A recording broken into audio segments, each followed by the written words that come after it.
नमस्कार। आज के डीप डाइव में आपका स्वागत है। आज 2 अक्टूबर है, लाल बहादुर शास्त्री जी की जन्म जयंती। हम सब उन्हें जय जवान जय किसान नारे और उनकी वो जो अविश्वसनीय सादगी थी उसके लिए तो जानते ही हैं। लेकिन आज हमारे पास जो सामग्री है वो शास्त्री जी की विरासत का एक कह सकते हैं कम चर्चित पहलू सामने लाती है।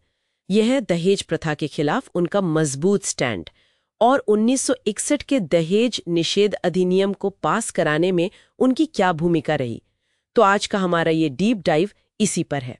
शास्त्री जी के सामाजिक सुधार के जज्बे को समझना और ये भी कि उस ऐतिहासिक कानून को बनाते वक्त संसद में कैसी कभी-कभी तो बहुत हैरान करने वाली बहसें हुई। चलिए शुरू करते हैं। स्रोत बताते हैं कि शास्त्री जी वाकई सादा जीवन उच्च विचार के प्रतीक थे। ये बात तो मशहूर है। और ये भी पता चलता है कि उन्होंने खुद अपनी शादी में कोई दहेज नहीं लिया था। हाँ बिल्कुल, बस वो रिश्तेदारों का मान रखने के लिए कुछ मीटर खादी ली थी। हाँ, जो स्वदेशी का भी प्रतीक था उस वक्त। सही बात। और दिलचस्प यह है कि उनका ये जो निजी आदर्श था ना, वो उनके राजनीतिक जीवन में भी साफ झलकता है। जब वो देश के गृह मंत्री थे तब 1961 में ये दहेज निषेध विधेयक संसद में लाया गया। अच्छा। हाँ, और दस्तावेज यही दिखाते हैं कि वो मानते थे कि ये प्रथा समाज के लिए बहुत हानिकारक है और इसे खत्म होना चाहिए। लेकिन ये रास्ता आसान तो नहीं रहा होगा। बिल्कुल नहीं, बिल्कुल भी नहीं। उस वक्त की संसद में सोचिए सिर्फ 22 महिला सदस्य थीं। सिर्फ 22? हाँ, उनमें पुष्पलता दास, सावित्री निगम, पार्वती कृष्ण जैसी कुछ आवाजें तो उस कानून के पक्ष में थीं जोर शोर से, मगर ज्यादातर पुरुष सदस्य इसके सख्त खिलाफ थे। और कुछ विरोध तो आज सुनकर यकीन करना मुश्किल होता है। जैसे कि आचार्य जेबी कृपलानी जैसे बड़े नेता गांधी जी के करीबी माने जाते थे, उन्होंने इस बिल का विरोध किया। ये बात तो मुझे भी चौंकाती है। हाँ, ये वाकई हैरान करने वाला है। और उनके तर्क तो और भी अजीब थे आज के हिसाब से। संसदीय बहसों के रिकॉर्ड अगर देखें तो उनका कहना था कि औरतें तो संसद से लेकर घर तक हर जगह हुकूमत करती हैं। क्या कहा? हुकूमत करती हैं? हाँ, और ये भी कि वो खुद ही गहने, रेडियो जैसी चीजें दहेज में मांगती हैं। अच्छा। इतना ही नहीं, उन्होंने ये तक कहा कि इस कानून से समाज का ताना बाना बिगड़ जाएगा, झूठे केस बढ़ेंगे। और दहेज की तुलना उन्होंने किससे की? सिगरेट पीने की आदत से, कि जैसे वो खत्म नहीं हो सकती, ये भी नहीं होगी। ये तो कमाल है। क्या उस समय ऐसे तर्कों को गंभीरता से लिया जा रहा था? हाँ बिल्कुल, ये उस दौर का जो सामाजिक प्रतिरोध था ना, उसको दिखाता है। और सिर्फ कृपलानी जी ही नहीं थे। जैसा रिकॉर्ड में है, रांची पश्चिम के सांसद थे जयपाल सिंह जी। हाँ। उन्होंने कहा कि ये कानून आदिवासियों के रिवाजों और हितों के खिलाफ है।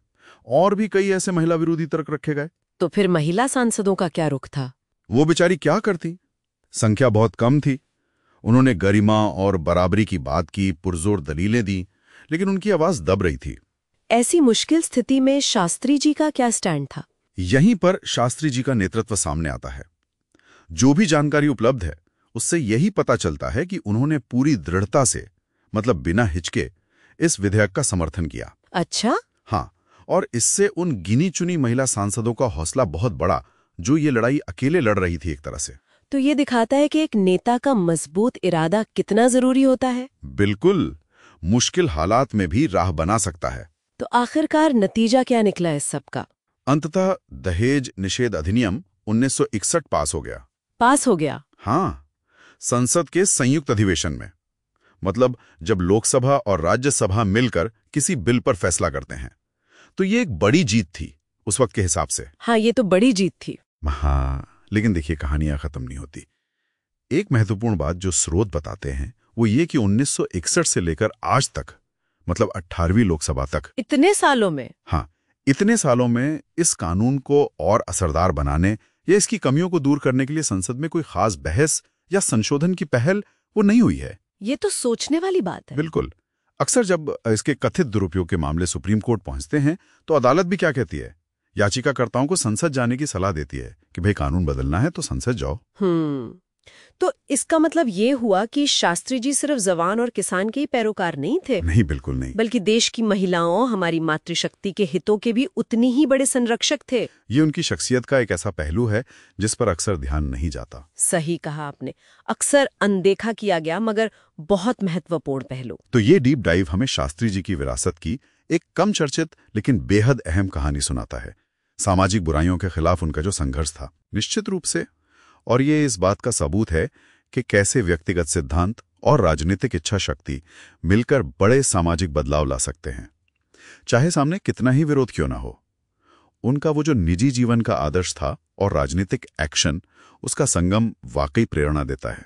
और श्रोताओं के लिए एक विचार छोड़ जाते हैं, क्या ये बात थोड़ी हैरान करने वाली नहीं लगती कि 1961 में एक इतना जरूरी कानून बनने के बाद दहेज जैसे गंभीर मुद्दे पर बने उस कानून को समय के साथ और मजबूत करने के लिए, जैसा कि स्रोत बताते हैं, हमारी संसद में दशकों तक लगभग खामोशी सी छाई रही। ये सामाजिक कानूनों को बनाने और फिर उन्हें लगातार बेहतर बनाने की हमारी जो प्रक्रिया है, उस पर क्या सवाल खड़े करता है? सोचने वाली बात है।